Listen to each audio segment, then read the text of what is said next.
মন খারাপের দিনগুলোতে আল্লাহর সাথে বেশি বেশি কথা বলুন।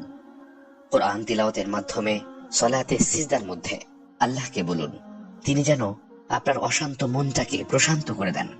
তাকে অনুনয় বিনয় করে বলুন, বুকের মধ্যে যে কালবৈশাখী ঝড় আপনার মনের উঠোনটাকে তস নস করে দিচ্ছে, সেই কালবৈশাখী তিনি যেন থামিয়ে দেন। সেখানে যেন রহমতের বারিধারা প্লাবিত হয়। একটিবার নিজের জীবনে কোরআনকে জায়গা করে দিন, দেখবেন জীবনের গতিপথ কিভাবে পাল্টে যায়। কোরআনের সার নির্যাসকে একবার নিজের জীবনে বাস্তবায়ন করেই দেখুন না, দেখবেন আপনার জীবনটা অন্যরকম এক শীতলতায় ভরে উঠেছে। দুনিয়ার মানুষ যে অন্তর ভেঙে দেয়, আল্লাহ সুবহানাহু ওয়া তাআলা সেই অন্তর ভালোবাসার প্রলেপে জোড়া লাগিয়ে দেন। আপনার মনে হচ্ছে আপনি ব্যর্থ হয়ে গেছেন, তাই না? মনে হচ্ছে পৃথিবীটা আপনার জন্য সংকীর্ণ হয়ে গেছে। জীবনের কোনো মানে খুঁজে না পেয়ে হতাশায় নিমজ্জিত আপনার মন। এই তো কোরআন খুলুন, দেখুন আপনার রব আপনার জন্যই বলছেন, কদ আফলাহাল মুমিনুন, অবশ্যই বিশ্বাসীরা সফল হয়েছে। আপনি একজন মুমিন, একজন বিশ্বাসী, একজন তাকওয়াবান। আপনি তো হতাশ হতে পারেন না। আল্লাহর দয়া থেকে, তার করুণা, ভালোবাসা এবং রহমতের যে বারিধারা আপনার উপর বর্ষিত হচ্ছে, তা থেকে আপনি কিভাবে নিরাশ হবেন? দুনিয়াবী ব্যর্থতা, অসফলতায় আপনার কি আসে যায় বলুন? আল্লাহর উপর যারা ভরসা করে, নির্ভর করে, তারা হতাশ হয় না। দুনিয়ার ব্যর্থতা তাদের আঘাত দেয় না, তারা বরং অপেক্ষার প্রহর গোনে মহা সাফল্যের, সেই সাফল্যের যার প্রতিশ্রুতি দিয়েছেন স্বয়ং আল্লাহ রাব্বুল আলামিন। আপনার হৃদয় যখন আল্লাহর উপর ভরসায় টইটুম্বর, তখন সিজদায় জাকারিয়া আলাইহিস সালামের মতো করে বলুন, ওয়ালাম আকুম বিদুআইকা রাব্বি শাকিয়া, হে আমার রব, আমি তো কখনো তোমাকে ডেকে ব্যর্থ হইনি। আপনার জীবনে অনেক দুঃখ আসতে পারে, আপনি মুখোমুখি হতে পারেন নানা ঝঞ্ঝাক্ষুব্ধ ঝড়ের। কোনো কোনো ঝড়ো হাওয়া এসে আপনার জীবনটাকে এলোমেলো করে দিয়ে যাবে। অস্ফুট স্বরে মহান রবকে যখন বলেন, হে মালিক, আমার জীবনে এত কষ্ট কেন? তিনি তখন বলেন, ইন্না মাআল উসরি ইউসরা, নিশ্চয়ই কষ্টের সাথেই রয়েছে স্বস্তি। এমন কঠিনতর বিপদে আশেপাশে কাউকেই পাচ্ছেন না, এমনকি অন্ধকারে আপন ছায়াটাও মিলিয়ে যায়। আপনার এতদিনের প্রিয় বন্ধু, প্রিয় স্বজনদের কেউই এই দুর্দিনে আপনার পাশে নেই।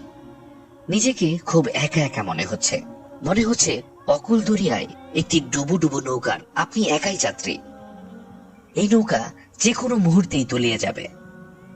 এমন সময় আপনি যখন আশাহত হয়ে রবের কাছে ফরিয়াদ করে বলেন, হে আল্লাহ, আজকে আমাকে সাহায্য করার মতো কেউই নেই, তখন আপনার রব বলেন, ওয়া কানা হাক্কান আলাইনা নাসরুল মুমিনিন, মুমিনদের সাহায্য করা আমার দায়িত্ব। প্রিয়জনেরা বিচ্ছেদ ঘটিয়ে দূরে চলে গেছে। জীবন নামক চোরাবালির সাথে আপনি আর কোনোভাবেই পেরে উঠছেন না। খুব অসহায় বোধ করছেন, মনে হচ্ছে আপনি এক্ষুনি ডুবে যাবেন দুঃখের অতল গহ্বরে, হারিয়ে যাবেন চিরতরে। তখন যদি মুখ ফুটে বলেন, আল্লাহ, আমার পাশে আজ কেউ আর অবশিষ্ট নেই, তখন আপনার ডাক শুনে আল্লাহ বলেন, লা তাখাফা ইন্নানি মাআকুমা আসমাউ ওয়া আরা, ভয় পেও না, আমি তোমাদের সাথেই আছি, আমি সব শুনি এবং দেখি। পাপে জর্জরিত হয়ে আছে জীবন, চোখ মিললেই চারিদিকে কেবল অন্ধকারের ঘনঘটা দেখতে পান। কলুষিত হৃদয় নিয়ে যখনই আল্লাহর দরবারে দাঁড়িয়ে বলেন, আমি যে এত পাপ করেছি, আল্লাহ কি সত্যি আমাকে ক্ষমা করবেন? তখনই আপনার রব জবাব দেন, ইন্নাল্লাহা ইউহিব্বুত তাওয়াবিন, নিশ্চয়ই আল্লাহ তাওবাকারীদের ভালোবাসেন। এভাবেই আল্লাহ সুবহানাহু ওয়া তাআলা প্রতিটি সময়ে, প্রতিটি মুহূর্তে আপনার পাশে থাকেন। আল্লাহর কালামকে, তার বাণীকে জীবনে ধারণ করুন। আল্লাহকে জীবনে বন্ধু বানিয়ে নিন। বিশ্বাস করুন, বন্ধু হিসেবে তার চেয়ে উত্তম, তার চেয়ে প্রতিশ্রুতিশীল, তার চেয়ে মহান আর কেউ হতেই পারে না। নিজের জীবনের অন্ধকার প্রকোষ্ঠে আলোর রেখা প্রবেশ করতে দিন। অন্ধকারকে আলো দ্বারা দূরীভূত করুন। আপনার যে পৃথিবী এতদিন এক ঘনঘোর আধারে নিমজ্জিত ছিল, তা উদ্ভাসিত হবে সম্পূর্ণ নতুন এক রূপে, নতুন এক রঙে। মন খারাপের দিনগুলোতে আল্লাহকে আপনার সঙ্গী বানান। দেখবেন সে মুহূর্তগুলো সব আচমকা আপনার জীবনের সেরা মুহূর্তে পরিণত হয়ে গেছে। তাই যে দুঃখগুলোর কথা কাউকেই বলতে পারছেন না, যে দুশ্চিন্তার অনলে আপনি দগ্ধ হচ্ছেন প্রতিদিন, যে ভয় আপনাকে তাড়িয়ে বেড়াচ্ছে অহরহ, হারানোর যে বেদনা আপনাকে কুরে কুরে খাচ্ছে, যে অস্থিরতা আপনাকে ঘুমোতে দিচ্ছে না, যে ভগ্ন হৃদয় আপনাকে ভেঙে খান খান করে দিচ্ছে, সে সমস্ত মন খারাপের গল্পে কেবল বলুন, হাসবুনাল্লাহু ওয়া নি'মাল ওয়াকিল। আমার জন্য আমার আল্লাহই যথেষ্ট।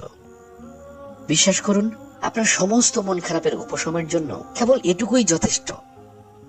আল্লাহ যার অভিভাবক, কপালে তার দুশ্চিন্তার ভাঁজ থাকতেই পারে না।